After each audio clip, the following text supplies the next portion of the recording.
se temos en conta tamén ao País Vasco. Máis concretamente, só existen o independentismo catalán e o independentismo vasco.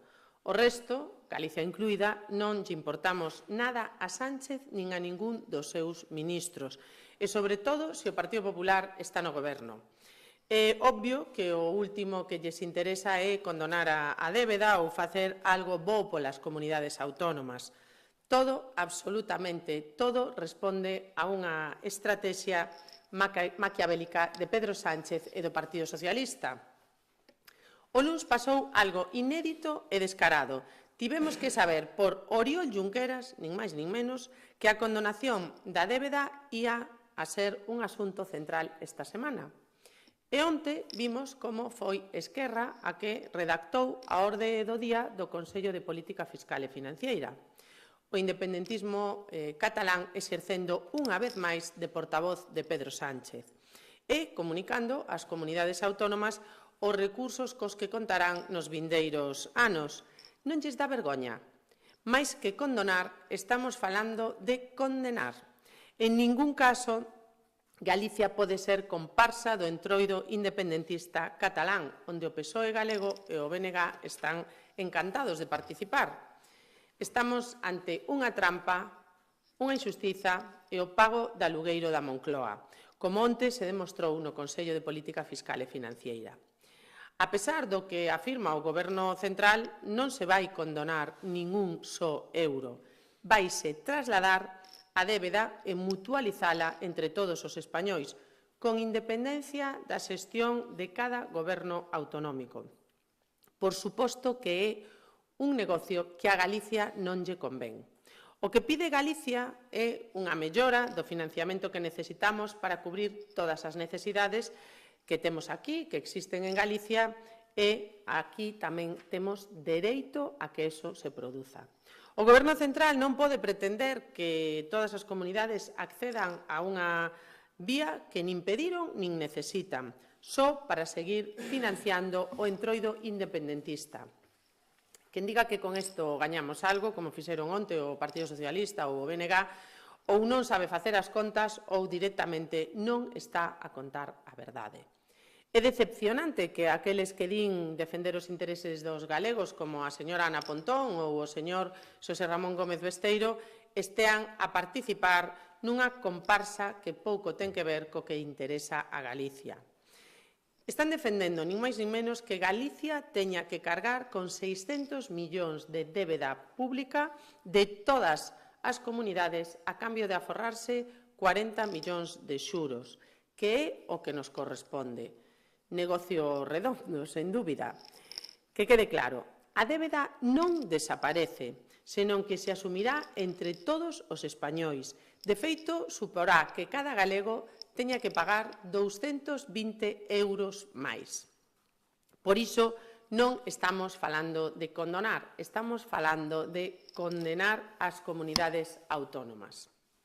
Con este tema, o Bloque Nacionalista Galego demostra unha vez máis a súa cobardía en Madrid, pero hai outro tipo de cobardías, a que demostra Ana Pontón á cabeza por non enfrentarse ao seu sindicato.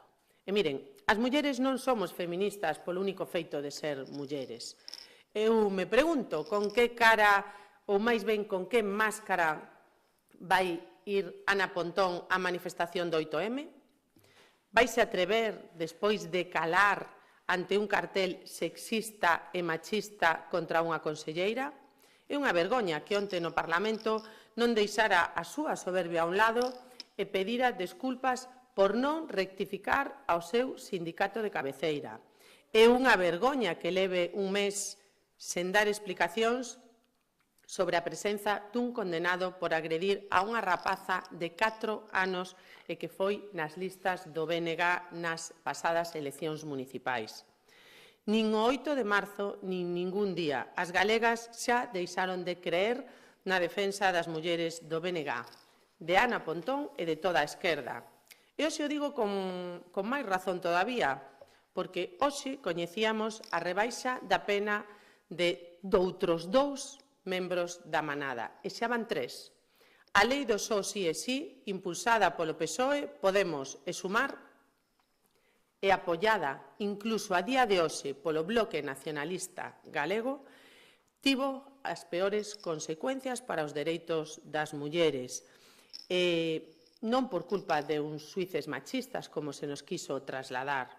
Unha lei que viña a protexernos frente a tipos como os da Manada e o que fixo foi protexer a máis de 1.500 agresores sexuais. Con que cara se vai presentar as mulleres do BNG na manifestación do 8M? E, por suposto, toda a esquerda salpicada por diferentes casos de agresións sexuais a mulleres, dende Rejón a Monedero, dende Ramiro Santalices ata Xavier Ron, pasando polo candidato nas eleccións municipais do Bloque Nacionalista Galego, insisto, condenado por agredir sexualmente a unha nena de 4 anos. A esquerda non é que teña que redefinir a súa estrategia feminista.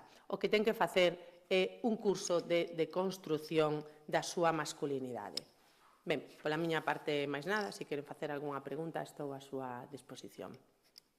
Sobre o tema da condonación, onde as comunidades do PP daban un plantón, non votaban en contra, non sei se iso significa que deixan a porta aberta a unha posible negociación e que se aumenta esa cantidade de 4.000 a 6.000, pois Galicia ou a Xunta debería aceptar.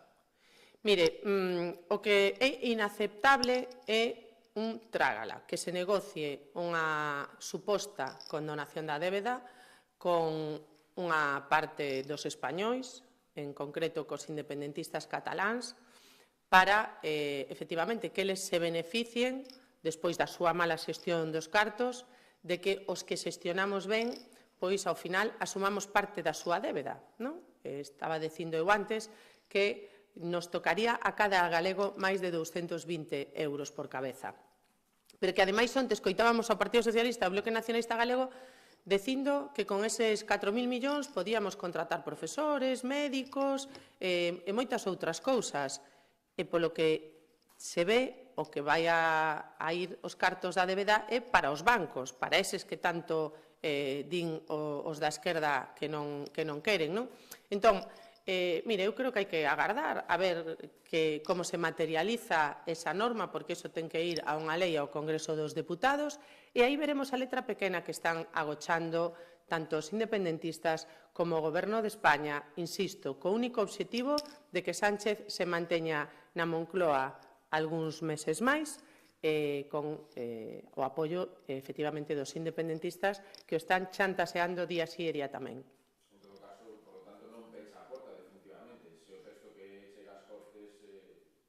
Insisto, nós dixémolo moi claro, nós o que non imos é a asumir unha negociación unilateral co independentismo catalán para protexer uns meses máis na Moncloa a Pedro Sánchez e con un negocio ruinoso para Galicia, en o que supón que os galegos teñan que pagar 220 euros máis de débeda que é a que lle corresponde aos cataláns. En realidade, como dixen antes, a débeda non desaparece. A débeda o que se fai é repartila entre todos, non? Bueno, pois nós non estamos dispostos a ese chantaxe nin a ese negocio ruinoso para Galicia. Sobre outro asunto, tamén quería preguntarlle, a alcaldesa de Santiago remitía onte unha carta aos concellos polo que pasa a P9 para facer unha fronte común. Quero saber que lle parece esta proposta, se cree que esa unión de concellos é o foro ou a maneira adecuada. Ben, o primeiro que teño que decir é que a alcaldesa de Santiago o que ten é que preocuparse pola cidade de Santiago, que a ten feita un desastre. En vez de facer política autonómica ou nacional, o primeiro que tiña que facer era política municipal. Pero como se puxo a xogar a política autonómica e nacional, sendo pois un pouco manzanillo de Ana Pontón, pois o que lle teño que decir ao Bloque Nacionalista Galego é que dende o ano 2020 está apoiando a Pedro Sánchez como presidente do Goberno a cambio de absolutamente nada. Porque, mire, xa no ano 2020, naquel pacto de Ana e Adriana, a señora Pontón asinou a transferencia da AP9 e 5 anos despois vemos como eso todavía sigue sin producirse.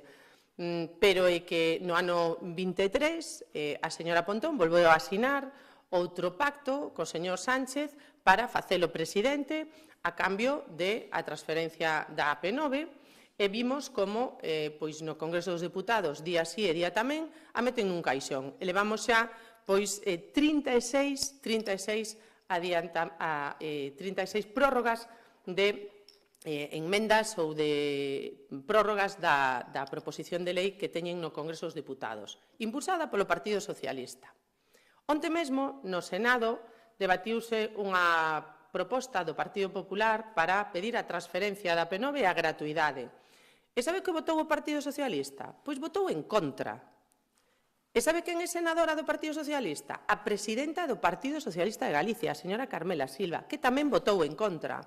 Entón, eu que creo que debe facer o BNG é rachar xa co Partido Socialista, quitarlle o apoio a Pedro Sánchez e saír de todos os gobernos que comparte co Partido Socialista en Galicia e quitarlle apoio a todos aqueles outros nos que, aínda que non goberne con eles, si os apoian, como o Concello da Coruña ou a Diputación da Coruña, a Diputación de Lugo e outros moitos concellos nos que están apoiando o Partido Socialista. Porque, mire, ao final, por moito que intenten lavar a cara, o Bloque Nacionalista Galego é cómplice do Partido Socialista neste asunto. E insisto, despois de 5 anos do primeiro acordo do BNG co Partido Socialista para a transferencia da AP9, o único que temos é o mesmo. E o Partido Socialista incumplindo e votando en Madrid en contra desta transferencia. Ben, pois nada novo, nada novo. O Bloque Nacionalista Galego, o Partido Socialista, pois nada fan por Galicia. Por moito que o intenten tapar, pois eso, con estas cousas. Moi ben, moitas gracias.